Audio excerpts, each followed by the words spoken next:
একটা মেয়ে মানে প্রেম করার আগে ছেলের মধ্যে এই জিনিসগুলো দেখে, ছেলেটা একটু দেখতে হ্যান্ডসাম হবে, ছেলেটার একটু পয়সা হবে, ছেলেটা একটু মজার মজার কথা বলবে, হ্যাঁ ছেলেটা একটু তার যত্ন করবে, তাকে ভালোবাসবে, কোনো মেয়ের দিকে তাকাবে না, শুধু তারই কোথায় চলবে। ওই সমস্ত মেয়েরা অমন ছেলে পেয়েও যায়, পাওয়ার পরে সেই ছেলেটাকে পুরো পাগলা চুদা বানিয়ে দেয়। ছেলেটা বন্ধুদের সাথে বসে আছে, ছেলেটাকে ফোন করে বলবে না তুমি আমার সাথে কথা বলবে না, গাল মারবে না আমার, বলে ছেলেটাকে পাই ডেকে নিল।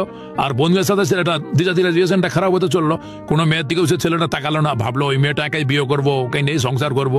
তারপরে একটা সময় পরে ছেলেটাই যখন মেয়েটার সাথে ওরকম বলে এখানে যাবি না ওখানে যাবি না, ছেলেটা তখন তারপরে অধিকার দেখাতে শুরু করে, তখন সে মেয়েটা বিরক্ত হয়ে যায়। ওই মেয়েটা তারপর এমন একটা ছেলে খুঁজে, ছেলেটা ওদের ভালোবাসবে, ওর যত্ন নেবে, কোনো মেয়ের দিকে তাকাবে না, ওর কথাতেই চলবে, একটু পয়সাওয়ালা হবে, একটু মজার মজার কথা বলবে। আর একটা ছেলে মানে এতাঙে মেয়ে রয়ে যায়, ওতে কি কমতি ছিল, আমি ওকে কিটা দিতে পারিনি, অন্য তোকে কিটা দিয়ে দিচ্ছে, আমার মধ্যে কিটা নেই, লাউড়া তুমি মানা কে কি আছো, এটা হচ্ছে মেয়েদের একটা সাইকেল। বুঝতে পারবে না, জানি এ কথার মানে ছেলেরা বুঝতে পারবে না। মেয়েদের এমন এমন কথা আছে সেগুলোর মানে মেয়েরা নিজেই জানে না।